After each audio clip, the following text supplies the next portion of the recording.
Dog the Bounty Hunter was a sensation back in the early 2000s.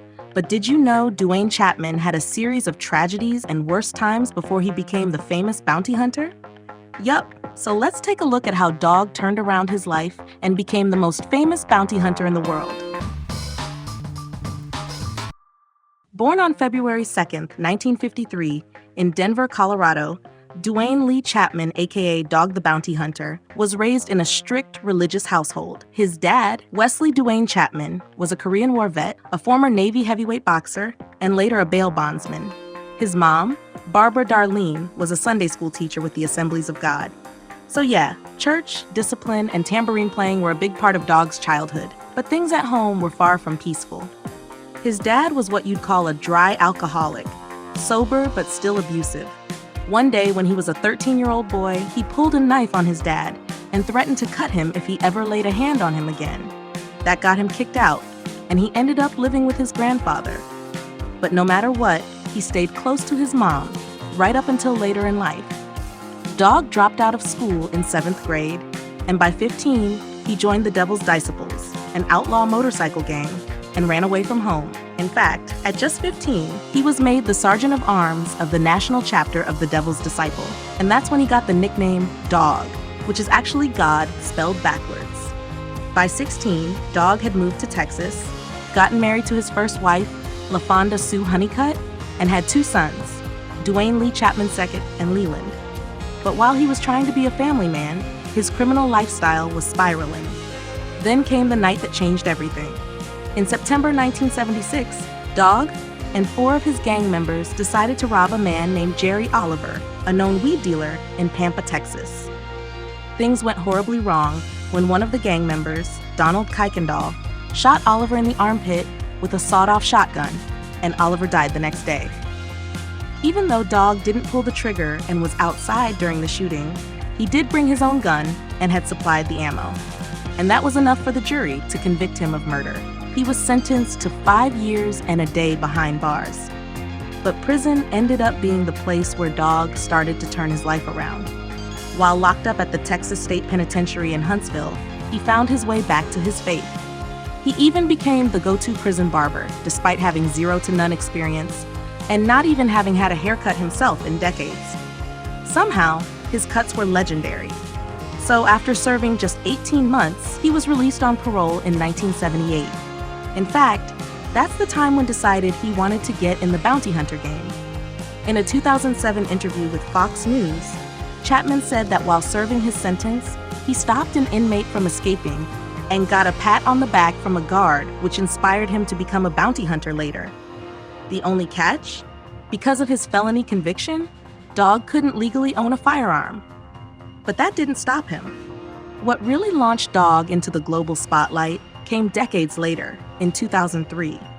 That's when he tracked down Andrew Luster, the heir to the Max Factor Cosmetics fortune, who had skipped town in the middle of his trial for drugging and assaulting multiple women.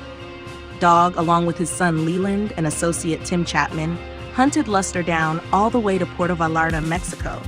They caught him, but because bounty hunting is illegal in Mexico, all 3 were thrown in jail. That legal mess dragged on for years until 2007, when they were finally cleared of charges. So, after the whole Andrew Luster capture turned Duane Dog Chapman into an overnight sensation, the media came knocking. He was interviewed on Dominic Dunn's Power, Privilege, and Justice on August 28, 2003, and from that point on, America just couldn't get enough of him. His wild life, intense takedowns, and larger-than-life personality had finally hit the mainstream. That's when A&E saw the gold mine in front of them and decided to roll the cameras. On August 30th, 2004, Dog the Bounty Hunter made its television debut, running for 8 seasons, before being canceled in 2012. But of course, it came with a series of controversies. In 2007, A&E put a pause on season 5 after Dog's own son, Tucker, leaked a private phone call to the National Enquirer. In the call, Dog used the N-word while talking about Tucker's girlfriend, who was Black. The backlash was instant. Chapman apologized, admitting it was wrong, but also bizarrely claiming that no Black person had ever told him they were offended by his language. It was a mess, But somehow, the show managed to push through and carry on until the 8th season.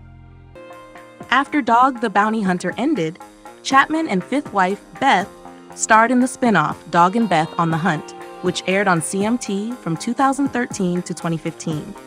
But in 2017, things got heavy when Beth was diagnosed with throat cancer and sadly passed away in 2019.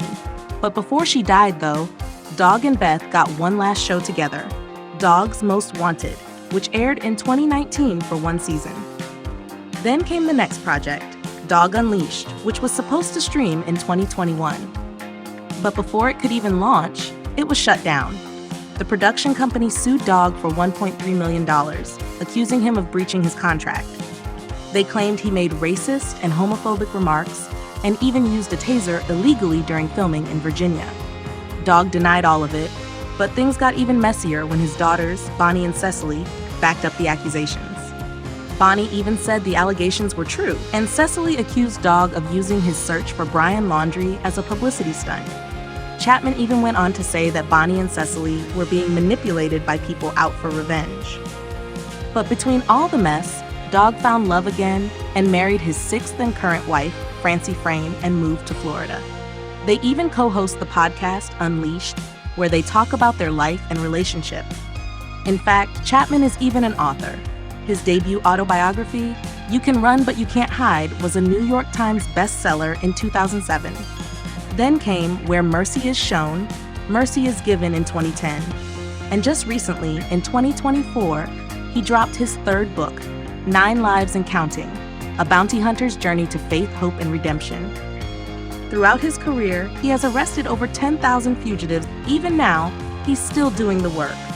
Maybe not with a camera crew following him, but definitely with the same energy.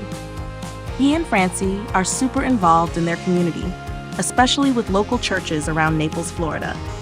They even run a ministry called Light Up the Darkness. Recently, he even visited America's largest prison, Angola State Prison, where he spoke to inmates about the power of faith. He shared his own journey and told them that it's never too late to change. And honestly, if a guy like Dog can go from motorcycle gang member to prison barber to reality TV star bounty hunter and faith-based mentor, who's gonna argue with that? Thank you for checking this video out. Don't forget to hit that like button and subscribe to our channel for new videos every day.